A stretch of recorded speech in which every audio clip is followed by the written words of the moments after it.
আচ্ছা, তো এখন আমরা দেখব chapter 2 jQuery effects, topic 3 jQuery slide.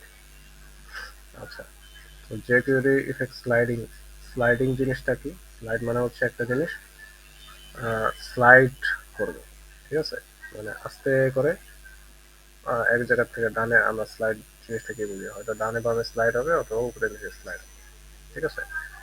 তো এখানে এই টপিকের মধ্যে আমাদের যতটুকু দেখেছে সেটা হচ্ছে slide elements up and down.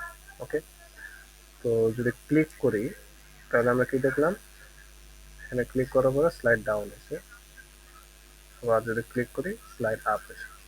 তো এই টপিকের মধ্যে যে স্লাইডিং মেথডস আছে, ঠিক আছে, কয়টা? তিনটা, বা ফলোইং বলতে তিনটার বেশি থাকতে পারে, বাট এই তিনটা হচ্ছে মেন। কি কি? Slide down, slide up, slide toggle. তো স্লাইড ডাউন মানে কি বুঝতেছে, যে নিচের দিকে স্লাইড হবে। আপ মানে হচ্ছে উপরের দিকে, মানে ওপেন অবস্থা ছিল উপরের দিকে স্লাইডে চলে যাবে। আর স্লাইড টগল মানে হলো স্লাইড ডাউন থাকলে আপ হবে, আপ থাকলে ডাউন হবে, মানে একই সাথে দুইটা অ্যাকশন হ্যান্ডেল করে হচ্ছে টগল।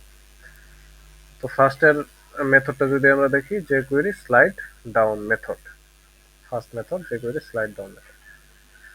সিনট্যাক্স কি? সিনট্যাক্স হচ্ছে এটা, selector, slide down, speed and callback, ঠিক আছে। তো দুইটা প্যারামিটার, স্পিড আর কল ব্যাক। এক্সাম্পলে যদি যাই, আচ্ছা, এই হচ্ছে আমাদের কোড, ঠিক আছে। কোডের মধ্যে কি দেওয়া আছে, যে HTML, তারপর হচ্ছে ফ্লিপ একটা আইডিয়া আছে, ওটার উপর ক্লিক করলে প্যানেল স্লাইড ডাউন হবে। আচ্ছা, তো ফ্লিপটা কোথায়? ফ্লিপ আইডিটা কোন জায়গায়? ফ্লিপ আইডিটা হচ্ছে এখানে, মানে হচ্ছে একটা সিএসএস স্টাইল আছে, ওটার মধ্যে ফ্লিপ নামের একটা আইডি দেওয়া আছে। হ্যাঁ, ওই আইডির মধ্যে এসব এসব কাজ আছে।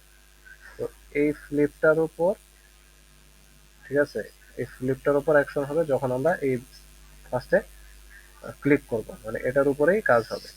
তারপরে ক্লিকের পরে স্লাইড ডাউন কাজটা হবে প্যানেল উপরে।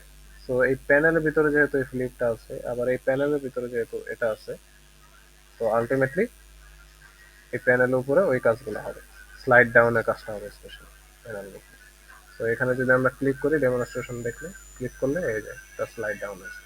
তো স্লাইড ডাউন হচ্ছে কি, যে হ্যালো ওয়ার্ল্ড, ঠিক আছে, এই প্যানেলটা হচ্ছে স্লাইড ডাউন হয়েছে। আর এই যে ফ্লিপটা ছিল, এই ফ্লিপটা উপরে অ্যাকশন হয়েছে, ক্লিক হয়েছে আর কি। তো এই কারণে এটা আগে থেকে উপরে ছিল। এই হচ্ছে jQuery স্লাইড ডাউন মেথড। তো এখন jQuery slide up method. Slide up মেথডের সিনট্যাক্স কি? Selector, slide up, speed, callback, parameter speed আর কল ব্যাক, ঠিক আছে, আগেরটার মতো। যদি এক্সাম্পল দেখি, সেম কোড, ঠিক আছে। এবার ফ্লিপের উপর যখন আমরা ক্লিক করব, প্যানেলটা কি করবে? স্লাইড আপ হবে, মানে উপরের দিকে চলে যাবে।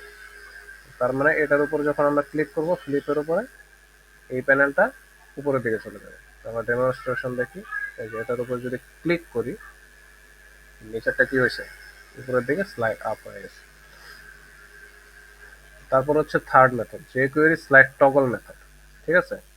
তো টগল মেথডের কাজ কি? তো আমরা জানি, এখানে বলে দিছি, তো jQuery slide toggle method toggles between the slide down and slide up method, মানে এর ভিতরে দুটোটাই, স্লাইড ডাউন আর স্লাইড আপ দুটোই একসাথে হয়। সিনট্যাক্স যদিও সেম, সিনট্যাক্স কি? Selector, slide toggle, speed and callback, ঠিক আছে। আচ্ছা, এক্সাম্পল যদি দেখি, তো আমাদের কোড হচ্ছে মেইন jQuery কোড এটা। তো এবার যদি আমরা ফ্লিপের উপর ক্লিক করি, ঠিক আছে, তো স্লাইড টগল হবে, ঠিক আছে, প্যানেলটা স্লাইড টগল হবে, কিন্তু কিভাবে হবে? স্লো ভাবে। একটা ভ্যালু এখানে দেওয়া আছে, স্লো ভাবে হবে। আচ্ছা, তো তার মানে কি? বেসিক আগের জিনিসই, এটার উপর যখন আমরা ক্লিক করব, তখন এটা কি অবস্থা আছে? বর্তমানে হাইড অবস্থা আছে, তার মানে এটা হচ্ছে ফার্স্ট শো করবে। তো ক্লিক করলাম, শো করলো। আবার সেম জিনিস, এই ফ্লিপের উপর যখন ক্লিক করব, এই প্যানেলটা কি করবে? স্লো ভাবে হাইড হয়ে যাবে, মানে স্লাইড আপ হবে, ঠিক আছে। তো এটার উপরে ক্লিক করলে এটা কি হবে? স্লাইড আপ হবে। তো যদি দেখি, ক্লিক করলে এই স্লাইড আপ হয়ে গেছে। তো এই ছিল।